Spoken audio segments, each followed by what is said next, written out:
date night is cheaper than a divorce. Now, the reason my title became Date Night is Cheaper Than a Divorce is because I was at a swimming class with one of my children. And he was at that age where he was still learning to swim, but I didn't have to get into a bathing suit in order to get into the water with him. I could just like pull my leg pants up and stand in the water. And this other mother, who I didn't actually know quite well, came and stood next to me and said, oh, what do you do? And we're doing chit chat. And then my son ran up to me and he goes, Mom, do you know what tonight is? And I'm like, I have no clue. What? He goes, it's date night with Natalie. And I'm like, yeah, you're right. It's his like 19-year-old stunningly beautiful babysitter. So I'd remember date night with Natalie too if I were him. And so he's like, okay, Mom, what are we doing tonight? And I said, no, babe, focus. Go back to swimming class. Let me do my thing. We'll talk about that later.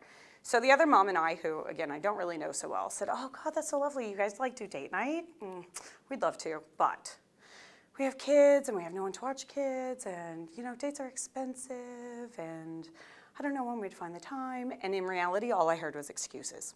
So I heard excuse after excuse, and maybe it was because I was short on time or didn't really feel like getting into a conversation with her at that point in time. And I said, well, you realize that actually date night's quite cheaper than a divorce. And she went, oh, I never thought of it like that. And then she continued to move on to another mom to have a conversation with the other mom. So that really halted our conversation. My background is that I'm a health scientist. So since I was really, really little, I had this major interest in human behavior, and in particular, relationship behavior. So to me, it was why do people behave the way they do, especially in relationships? Because after 18 years in being in practice, I have yet to have a very married couple come in and say, we're just married and we're looking forward to our divorce. That doesn't happen. So what is it that people have to actually put into the relationship so that divorce doesn't end up becoming? And in reality, what happens is by the time people get through my door, it's usually about 18 months too late. So when they should have come in is probably when stuff started going a little rocky. But in reality, they go, you know what? We'll figure it out ourselves. Go and buy a book, go to YouTube, do those kind of things. And my view is, I own a car. I am not a mechanic. I take my car in for an oil change. Why? Because I don't know how to change my own oil. I'm sure if I Googled it and YouTubed it and all that other kind of stuff, I could probably figure it out. It's going to take me a lot of time and effort, maybe a huge amount of frustration, and probably oil spilt all over my garage. So I'm just not willing to do it. What I am willing to do is go to actually someone who's studied it, knows what they're doing, and has the equipment for it. And so that's how I see relationship educators, is we're someone who's studied it, knows what we're doing, and has the tools to be able to provide you with the information to go beyond in your relationship. So as a health scientist, I was doing some learning. And I found out that there's two really cool concepts in health science. One is the cost of disease, and the other one is a burden of disease. Those two concepts give us really clear information on two things. It's the direct and indirect cost of an illness, like cancer, for example. So then I started thinking after I had that conversation with the other mom, and I thought, what is the cost of divorce?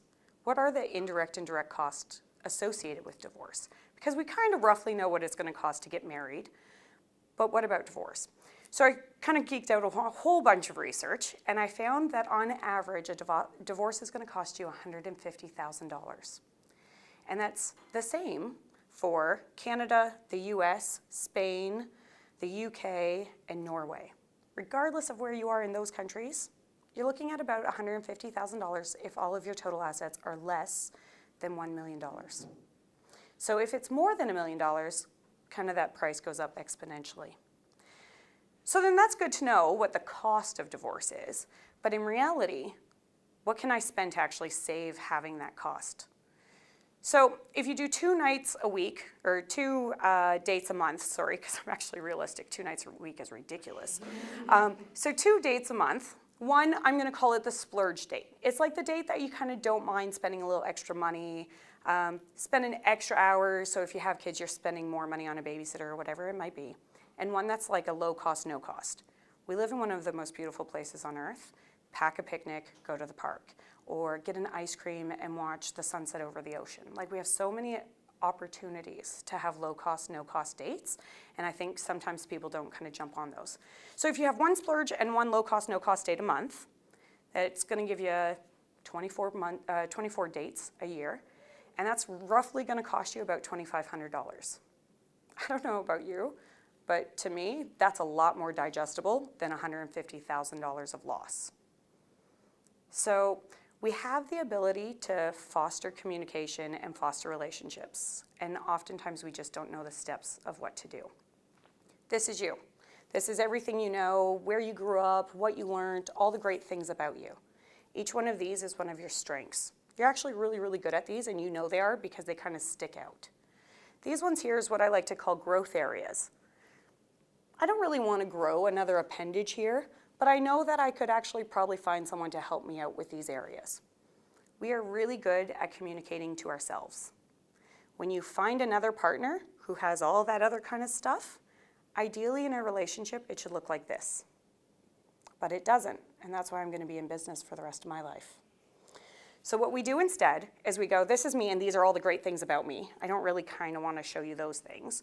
So I'm going to just cover it all up, and I'm going to maintain all my really great things. Chances are your partner does the same thing. Then you come together, and for a while, it actually fits. Because it does, it just fits. But then you're going to rub. And you're only going to rub so much until it actually becomes painful. Rather than kind of going, how do we have the conversation to make it the best possible we can? So my view is you absolutely can have long-term relationships and really great communication. You just need to develop the skill to be able to do that. So no one's perfect, and no relationship is perfect by any means. But rather than having to try to figure out who gets, the parental rights of their cat, it's let's try to make what we've already paid for, our wedding, our relationship, our house, and everything else, actually work. And that's me.